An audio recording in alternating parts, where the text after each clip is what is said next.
Président, je n'ai jamais rêvé d'entrer au Panthers Club, Oh, mais je n'en rêverai jamais. ah, mais j'y suis. Vous préférez l'Otaris Club? Non. Puisque je vous dis que le Dr S est définitivement fermé lorsque je lui ai parlé du Panthers Mais Club. Monsieur le Président, avez-vous compris ce que fait le Dr S du matin au soir ici?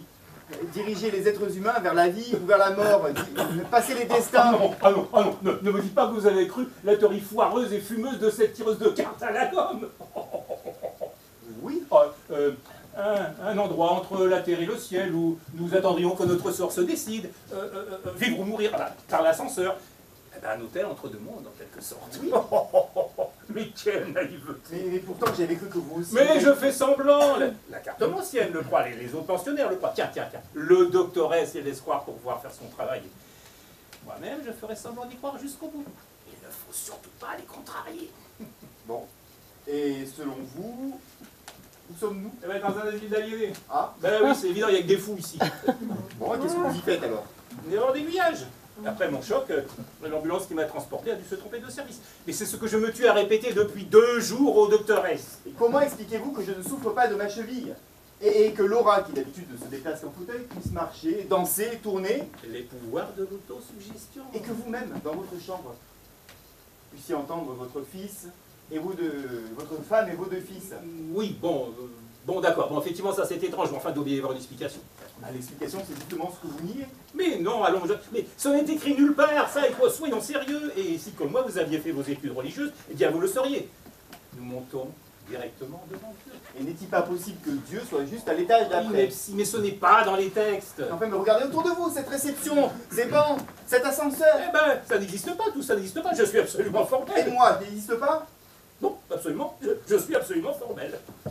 Comment faites-vous pour passer à côté des gens et des choses comme ça sans les voir? Mon cher ami, ceci est une question d'éducation. Cela s'appelle avoir des convictions. Finalement, vous êtes plus sûr de vos convictions que de ce que vous voyez? Absolument. Monsieur le Président, vous vous rendez quand même compte qu'il y a quelque chose qui ne va pas? Bien sûr, mais lorsque quelque chose nous échappe, à quoi devons-nous nous accrocher? À nos convictions. Vous êtes plus sûr de vos convictions que de ce que vous voyez? Mais absolument, mon cher ami. Le chemin est obscur, brouillé, confus, et c'est pour ça que nous avons nos convictions, un peu comme un bâton et une lanterne pour nous guider. Ah, sinon à quoi cela servirait-il? Non, croyez-moi, vous raisonnez trop. Et vous? Vous raisonnez comme un tambour. Ça sonne parce que c'est creux. Pardon? C'est creux. Quelle mule fleurie! Ah, ça ne m'étonne pas, vous préfériez l'Otaristia. Ah. Ah oui. Est-ce que vous n'ayez pas été là la dernière fois? Oui, mais j'espère que vous allez rester longtemps parmi nous. Je l'espère aussi.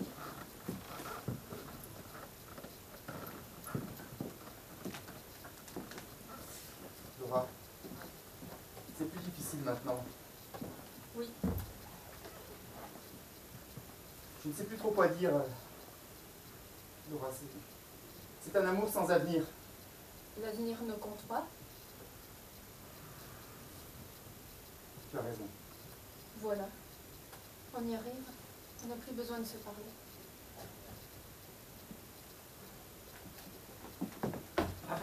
Ah. Vous vient passer la page boursière? Je vous en prie, allez, faites. Mon crétin de fils aîné prétend que les actions Robinet ont baissé. Ah. Mais c'est le même journal qu'hier. Eh oui. Et qu'avant-hier, je l'avais ici quand je suis arrivée il y a 6 mois. Et je le lis tous les jours. C'est idiot. Vous ne savez pas ce que vous ratez, mais moi qui le connais par cœur, je peux vous garantir que le Républicain indépendant du 12 novembre, on n'a jamais fait mieux. Mais comment pouvez-vous relire sans arrêt le même journal? Ça. Ah, ben je ne prétends pas éprouver chaque fois une réelle sensation de surprise, mais de l'intérêt. Oui, j'ai beaucoup d'intérêt pour cette femme de 180 kilos qui a perdu son travail pour surpoids et qui a 6 enfants à élever. Ben, à chaque fois, je me demande, mais comment va-t-elle faire pour les nourrir? Et ce cher Premier ministre dont le parti a perdu les élections, chaque fois je me demande, mais comment va-t-il faire pour gouverner? Mais tout ça, c'est réglé, non? Figurez-vous que... Ah non, ne me racontez pas. Si vous me donnez la réponse aujourd'hui, comment voulez-vous que je me pose la question demain? Enfin, vous vouliez avoir des informations? Non, je n'aime pas les informations. Sinon, je ne lirai pas les journaux. Non, ce que j'aime, c'est le suspense, le feuilleton de la vie. J'aime imaginer que quelque chose est en train de se produire. Enfin, si je voulais apprendre, je lirais tout simplement des livres d'histoire. Vous êtes folle. Ah, si vous incarnez la raison, je veux bien jouer le rôle de la folle. Pardon. Et c'est affligeant de constater à quel point vous manquez de répartie. Tout ce que vous trouvez à répondre lorsque je vous pique, c'est pardon. Pardon. Ah, vos protestations sont si plates qu'un jour, vous l'aurez cherché, je ne vous embêterai même plus. Pardon.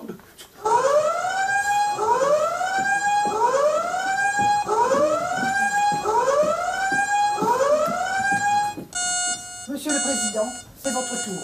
Enfin, eh bien, il était plus que temps de mettre fin à cette erreur scandaleuse. Monsieur le Président, croyez bien que je n'ai ni le droit ni le pouvoir Bon. de vous traiter différemment des autres. Non plus que je n'ai l'opportunité de hâter quoi que ce soit. Bon, je me suis énervé, mais il faut que j'aille remettre les pendules à l'heure en bas, croyez-moi. J'espère que ce séjour de réflexion vous aura été profitable. Ah Cher oui. Président, Je vais refaire mon testament. Je laisserai même le minimum à la présidente. Je déshériterai mes fils et je créerai une fondation. très bien. Une fondation qui portera mon nom. La fondation d'Albec. Et qui aura pour objet d'entretenir ma mémoire. Monsieur le Président, voulez-vous bien prendre place dans l'ascenseur? Dites-moi, si vous voulez, je peux vous épauler pour rentrer au Pampers Club. Pardon? Ah oui, ils ont rien à me refuser. Ils ont même des ascenseurs à me renvoyer. S'il vous plaît. Bon, alors, c'est décidé? Je vous parraine? Non, mais le docteur préfère l'otarise. Ah, mais ça j'en étais sûr, mais c'est un repère de terroristes, l'otarisme. Mais où vous m'emmenez? Non, mais à l'aide! À l'aide! Quoi? Non.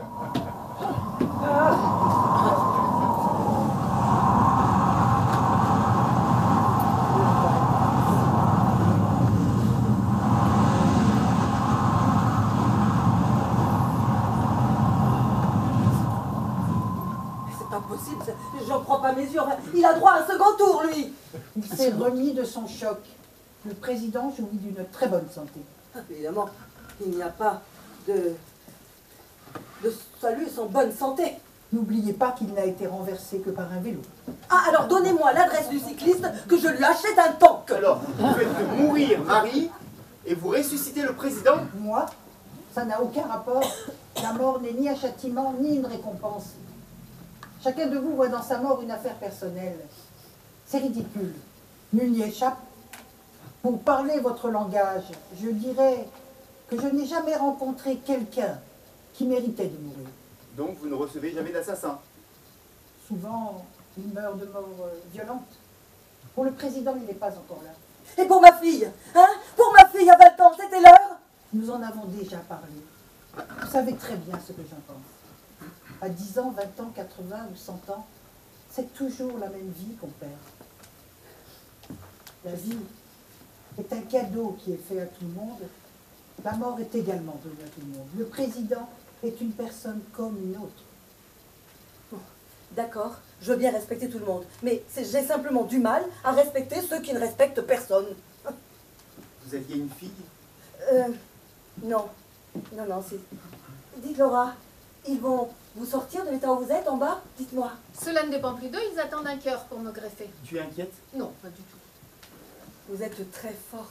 Puisque je n'ai pas de santé dans mon corps, j'ai tenté d'en avoir ailleurs. Je n'ai aucun mérite. Puisque je ne peux pas me promener, une seule fleur m'enivre autant qu'une promenade dans un jardin de roses. Un rayon de soleil qui glisse à travers les fentes d'un store me procure un frais bain de plage. Le bruit de la pluie et des orages sur les toits m'en fait parcourir toutes les mers du monde. Si on arrive à se faire minuscule, bien calé dans le présent d'une chaise placée devant la fenêtre, on savoure l'univers entier. Un grand bonheur n'est fait que de toutes petites choses. En ce moment, tu n'imagines pas comme je suis proche de toi. J'aime de toi, accroché à ton souffle, collé à chaque centimètre de ta peau. J'épouse tes muscles, je sens ta force, j'imprime tout de toi. Comme si nous faisions l'amour. Oui, Est-ce qu'il est possible qu'il y ait autant de profondeur dans une seule seconde? Que ce soit si épais? il peut y avoir une éternité dans une seconde.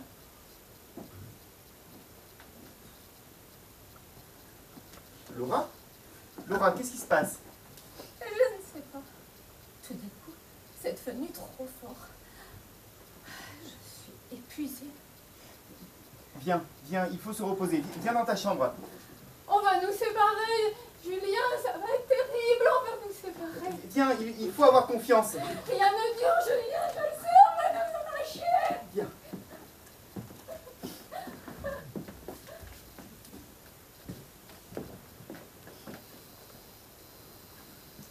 Les anges aussi ont des histoires d'amour? Ah, vous vous embêtez pas, vous, hein. Mais pour le sexe, vous faites comment? Ah, il y a quand même une justice. Moi? Non, pas tellement. J'ai jamais été une grande amoureuse. Pourquoi? Je sais pas, j'ai jamais pensé que je pouvais inspirer de grandes histoires d'amour. Si? Oh, alors toute ma vie, je me serais trompée d'état. Bon, on en reparle un de ces jours, si vous voulez bien.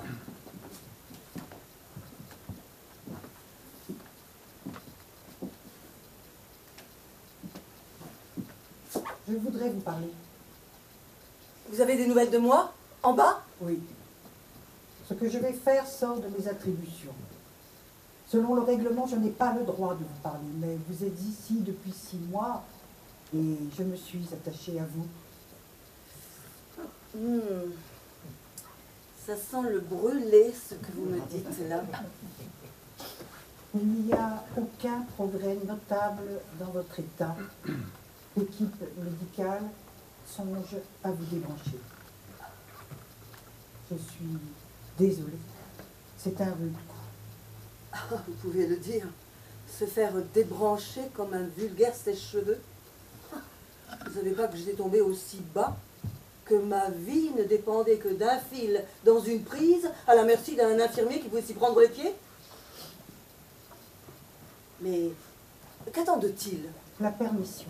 Ah, ça c'est trop fort. Mais la permission de qui? De votre neveu, c'est le seul parent qui vous reste. Mon neveu. Ce petit morveux qui avait toujours des coulées jaunâtres sous le nez. J'espère qu'il se souvient de tous les bonbons à la fraise que je lui ai achetés. Et des Noëls que nous avons passés ensemble. J'espère qu'il ne s'est pas rendu compte que je trichais toujours aux cartes quand je jouais avec lui. Pour l'instant, il ne le trouve pas. Il n'arrive pas à le joindre. Le petit fait ses études aux États-Unis, alors... N'ayez pas de faux espoirs. C'est grand, les États-Unis. Ils le trouveront. Et vous ne sortirez pas de ce coma. J'ai compris. Docteur, s'il vous plaît, j'ai quelque chose à vous demander. Mais avant ça, j'aimerais être certain que vous allez me dire oui. Alors c'est déjà non. Une seconde, s'il vous plaît. J'aimerais être certain que quoi qu'il arrive, Laura et moi, nous fassions le même trajet dans l'ascenseur. Vous comprenez? Que nous repartions ensemble sur Terre ou que nous montions ensemble vers le haut. Vous n'avez plus peur? Je n'ai plus peur que d'une chose, c'est la perdre. Parce que vous pensez qu'il y a quelque chose là-haut? Avant, le hasard me suffisait à expliquer un univers qui m'écœurait, oui. Une mixture, un brassage de molécules, ça devait être ça, la recette de cette mauvaise soupe. Mais lorsque je regarde Laura, des molécules qui se culbutent au hasard auraient créé Laura. Des chocs qui font la poussière et les cailloux seraient responsables du sourire de Laura, de l'esprit de Laura. Non. Peut-être. Non. Maintenant, j'ai une bonne raison d'être optimiste. Et elle s'appelle Laura. Là où je voyais de l'obscurité, je veux voir une promesse de lumière. Et tout cela, vous le devez à Laura. Docteur, qu'est-ce qu'un miracle? Un miracle, c'est ce qui donne la foi, non? Alors Laura est mon miracle. Évidemment. Docteur, laissez-nous partir ensemble. Je voudrais pouvoir vous dire oui. Mais dites oui. Je n'ai aucun pouvoir. Aucun. Ah. Le sort de Laura dépend des circonstances et je ne commande pas aux circonstances. Très bien. Très bien. Je retourne voir Laura. Je suis idiot de rester longtemps loin d'elle. Merci.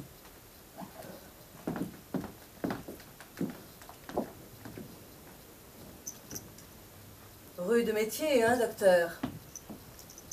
S'occuper des autres, gagner leur confiance, et puis, subitement, être obligé de leur avouer qu'on n'a aucun pouvoir. Vous me plaisez, docteur. Au début, je vous trouvais un peu rude. Je vous en voulais de ne même pas nous donner une réponse. Vous ne vouliez pas de réponse. Vous vouliez vous nourrir d'illusions. Oui, comme les convictions du président. L'arme des faibles et des inquiets, les convictions. Même une conviction négative valait mieux qu'un doute. Et puis vous avez appris à vous contenter d'hypothèses. Comme c'est bon, les hypothèses. Jouer avec les hypothèses comme avec des bulles de savon, et quand on ne sait plus, imaginer encore et... Docteur, voici le numéro de téléphone de mon neveu. Qu'on l'appelle pour me débrancher. C'est inutile. C'est inutile. Arrivera ce qui arrivera. Je n'ai pas à donner cette information. Docteur, je vous en supplie, il faut faire vite. Laura est comme moi, à l'hôpital Saint-Louis. Alors la manœuvre est simple. Il suffit de débrancher un fil, d'arracher un petit morceau de chair dans la poitrine et de le descendre 2 étages en dessous. Je vous en supplie. Vous me demandez quelque chose d'interdit. Vous n'en avez pas assez de voir défiler les gens ici, les voir quelquefois prendre conscience de ce qu'ils ont raté ou réussi, les voir quelquefois devenir meilleurs, et puis tout ça ne sert à rien. Vous n'en avez pas assez que le destin soit simplement un hasard. Mais que fait Dieu, bon sang? Où il est, Dieu? Il dort? Il est dans le coma, lui aussi? Alors qu'on le réveille? Ou bien alors, s'ils sont fous vraiment, remplacez-le, vous. Jouez la providence. La providence. Que l'univers tienne compte de vos mérites. Que les bons soient récompensés et les mauvais châtiés, oui, une justice. N'importe quoi qui ressemblerait à une justice, et même une justice injuste. Des dieux capricieux et partisans, et même un Dieu terriblement arbitraire. Cela voudrait dire qu'il y a une volonté, un ordre, une pensée, quelque chose qui ressemble à de l'homme au-dessus de vous. Au lieu de ça, depuis toujours, la vie n'est que ce qu'elle est, sourde, aveugle, indifférente. La matière se fout de votre courage et de votre dignité. Mais ma volonté, hein, ma volonté, la vôtre. Vous séjournez dans l'endroit du monde où la volonté est le moins présente. D'accord.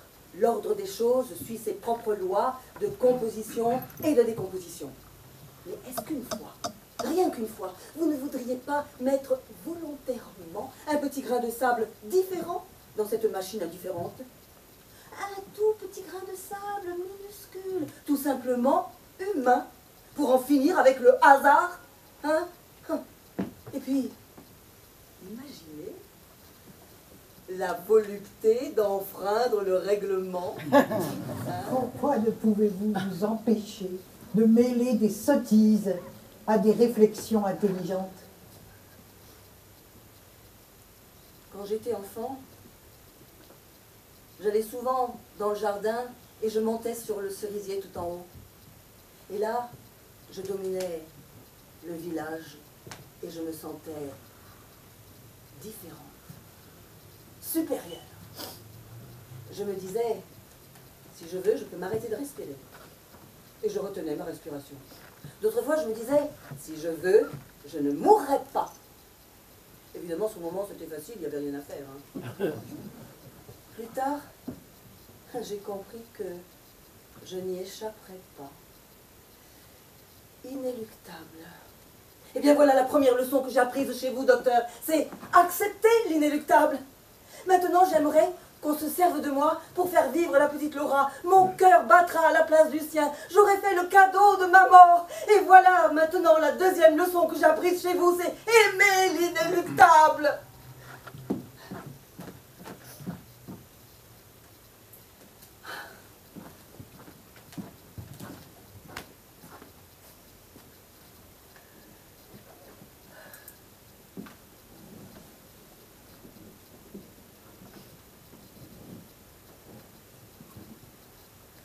Si, je t'assure, on oublie tout ce qui s'est passé ici lorsqu'on redescend sur Terre. Je n'ai gardé aucune mémoire de ce qui s'est passé la dernière fois.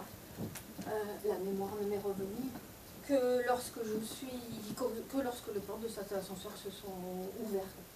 Julia, imagine que nous n'allions pas nous reconnaître. Ne me fais pas de soucis, je te reconnaîtrai. Non, mais nous allons nous croiser n'importe où, dans la rue, dans un couloir. Ton regard va passer au-dessus de moi et tu ne m'apercevras même pas. C'est impossible, je te chercherai de partout. Moi aussi, cependant, je veux que tu t'entraînes. Comment?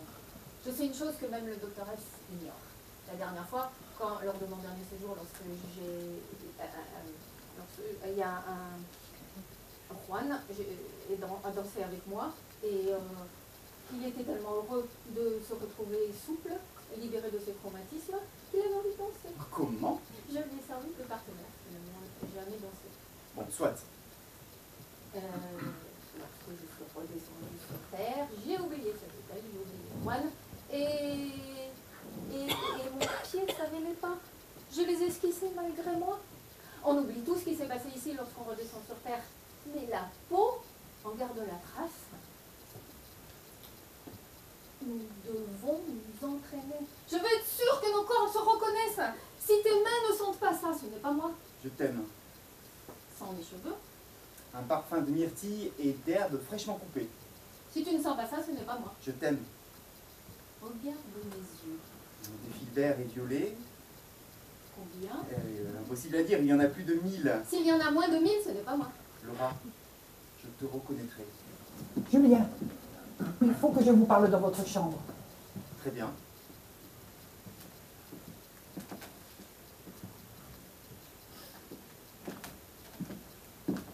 La carte est tombée par hasard de votre veste. Un infirmier l'a ramassée et apportée au médecin. Par hasard. Par hasard, Le hasard fait bien les choses. parfois. Ils appellent votre neveu. Celui-ci découvre avec surprise votre état, il est embarrassé. Il dit qu'il n'est pas pour l'acharnement thérapeutique. Il dit aussi qu'il vous aimait beaucoup. Qu'il m'aimait beaucoup.